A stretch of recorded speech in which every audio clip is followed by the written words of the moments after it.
ఏనండి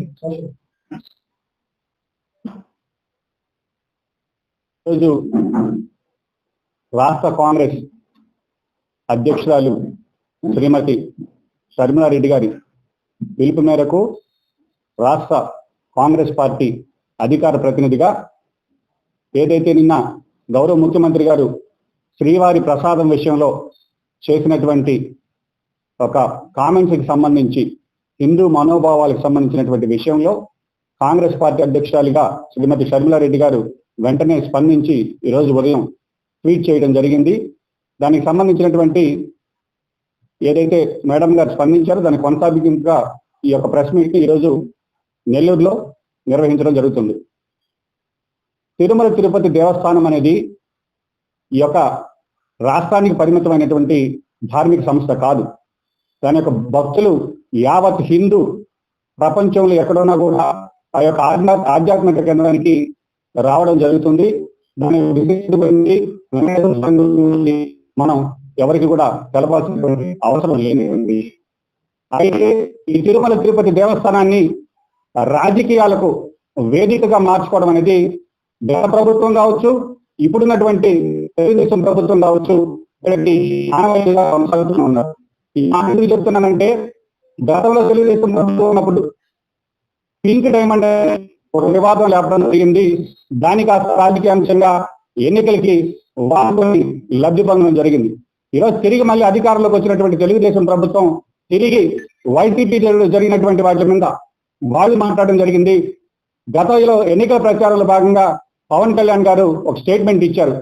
శ్రీవాణి ట్రస్ట్ కి సంబంధించి 10,000 రూపాయలు కట్టించుకుంటున్నారు, 300 రూపాయలకి రసీదు ఇస్తున్నారు అని మాట్లాడడం.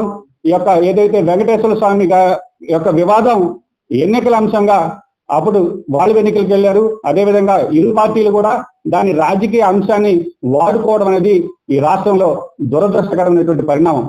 కాంగ్రెస్ పార్టీ ఈ తీరుని చాలా స్పష్టంగా ఖండిస్తుంది.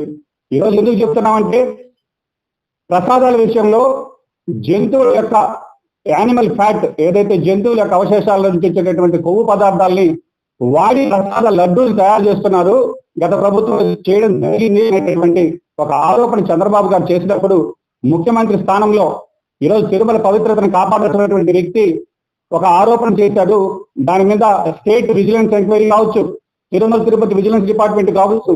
అవి కాకుండా ఈరోజు కాంగ్రెస్ పార్టీ డిమాండ్ చేస్తుంది బీజేపీ ప్రభుత్వం వెంటనే స్పందించి దీని మీద సిబిఐ ఎంక్వైరీ చేయాలి, లేదా హై జ్యుడిషియరీ కమిటీ ఏదైతే గతంలో వాగ్దా కమిటీ వేశారు 6 మెంబర్ కమిటీ ఆభరణాల విషయంలో, ఆ విధంగా ఒక జ్యుడిషియరీ కమిటీ వేయాలి, లేదా సెంట్రల్ విజిలెన్స్ కమిషన్ ని ఇమీడియట్ గా ఏర్పాటు చేసి ఈ విషయంలో నిధి తేల్చాలని రాష్ట్ర కాంగ్రెస్ పార్టీ డిమాండ్ చేస్తుంది. గతంలో తెలుగుదేశం ప్రభుత్వంలో చెన్నైకి సంబంధించినటువంటి వ్యాపారి చంద్రశేఖర్ రెడ్డి గారు టీటీడీ బోర్డు మెంబర్ గా కొనసాగారు. ఆయన మీద అప్పట్లో సాక్షి పేపర్లో కథనాలుగా వండి వార్చినటువంటి జగన్మోహన్ రెడ్డి గారు తిరిగి మళ్ళీ ఆ ప్రభుత్వం రాగానే మళ్ళీ ఆయన్ని టీటీడీ బోర్డులో పెట్టుకోవడం జరిగింది. ఈ మాట ఎందుకు చెప్తున్నానంటే ఈ రెండు పార్టీలు కూడా దొందే, వీళ్ళెవరు కూడా చిత్తశుద్ధితో తిరుమల పవిత్రతను కాపాడాలనేటువంటి ఉద్దేశం లేదనేటటువంటి విషయం ఈ యొక్క ఉదాహరణతోనే మనకు అర్థమవుతుంది. కాబట్టి జరుగుతుంది 15 రోజుల్లో బ్రహ్మోత్సవాలు ఉన్నాయి. దానికి సంబంధించినటువంటి ఏర్పాట్లకు సంబంధించి ధార్మిక మండలి కూడా ఇంకా ఏర్పాటు చేయలేదంటే ఒకసారి హిందువులందరూ కూడా ఆలోచించాలని కాంగ్రెస్ పార్టీ వేడుకుంటుంది. కాబట్టి మేము కాపాడుతాం, హిందూ మత పార్టీ, మా విధానమే హిందూ అనేటటువంటి బీజేపీ పార్టీ నిన్న మాట్లాడినటువంటి చంద్రబాబు గారి మాటల మీద వెంటనే స్పందించి దీని మీద సిబిఐ ఎంక్వైరీ చేయాలని షర్మిలారెడ్డి గారు ఆల్రెడీ ట్వీట్ చేశారు. రాష్ట్ర కాంగ్రెస్ పార్టీ తరఫున గట్టిగా డిమాండ్ చేస్తున్నాం. ఈ విషయంలో ఎటువంటి రాజీలకు పోకను, ఎందుకంటే మాకున్నటువంటి ప్రాథమిక సమాచారానికి సంబంధించి ఒక TTD board meeting last December లో జరిగింది. అందులో item number 359 procurement of cow ghee with Agmark special grade through tankers are from national wide dairies within 15 kilometers range proposal, revision tender conditions and specifications, recommendations for the purchase committee placed before the board. Then summons the orders issued to approve the proposal for revision of tender conditions, specifications of cow ghee, wide proceedings numbers also. ఏదైతే టెండర్లకు సంబంధించినటువంటి విషయం cow ఘీకి సంబంధించి egg mark ఉండేటటువంటి నాణ్యత ప్రమాణాలని ఉండేటటువంటి tender conditions ని revise చేయమని ఆ రోజు బోర్డు మీటింగ్ లో రెజల్యూషన్ పాస్ చేశారు. రెజల్యూషన్ పాస్ చేసిన తర్వాత ఏ కంపెనీకి మీరు టెండర్ కాల్పాస్ చేశారు, ఎవరు ప్రొవైడ్ చేస్తున్నారు? గత 100 రోజుల నుంచి నేను ఎందుకు ఈ మాట స్పష్టంగా చెప్తున్నానంటే, ఈ రోజు మీ ప్రభుత్వం వచ్చింది. గతంలో ఏదైతే మీకు నాసిరకంగా సప్లై చేసినటువంటి టెండర్లు కాల్పాస్ చేసినటువంటి టెండర్లు రద్దు చేశారా? ఆ సప్లైలో ఇప్పుడు కూడా సప్లై చేస్తున్నారా?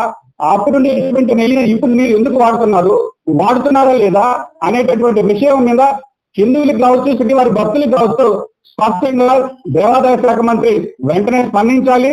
గతంలో ఉన్నటువంటి సప్లైలు అదే సప్లై చేత ఈ రోజు కూడా మీరు అదే నీతో ప్రసాదాలు చేస్తున్నారా? లేదు మీ ప్రభుత్వం వచ్చిన వెంటనే ఆ సప్లై ఆపారా? కొత్త సప్లైకి మీరైనా టెండర్స్ కాల్పాస్ చేసేదానికి బోర్డు రెగ్యులేషన్ ఏమైనా చేశారా? లేదు మీ ఈఓ గారు ఏ చర్యలు తీసుకున్నారు? ప్రస్తుతం మీరు ఏ నెయ్యి వాడుతున్నారు అనేటటువంటి విషయం వెంటనే స్పందించి, ఇది కోట్ల మంది భక్తుల మనోభావాలకు సంబంధించిన విషయం కాబట్టి దేవాదాయ శాఖ మంత్రి కావచ్చు, అదేవిధంగా బీజేపీ ప్రభుత్వం కావచ్చు, ఈ రాష్ట్ర ప్రభుత్వం కావచ్చు, దీని మీద స్పష్టమైనటువంటి వివరణ ఇవ్వాలి. ఎందుకంటే ఈ రోజు తిరుమల లడ్డు ప్రసాదంగా భావించేటటువంటి మనం ఆ లడ్డు చేతిలో పెట్టుకుని తినడానికి భయపడేటటువంటి వ్యాఖ్యలు చేసినటువంటి చంద్రబాబు గారు ఆ వ్యాఖ్యలు ఒకసారి గెలుచుకోకుండా దానికి కట్టుబడి ఇమీడియట్ గా దానిపైన సిబిఐ ఎంక్వైరీ వేసి నిద్దుతాల్సాన్ని స్పష్టంగా కూడా రాష్ట్ర కాంగ్రెస్ పార్టీ డిమాండ్ చేస్తుంది.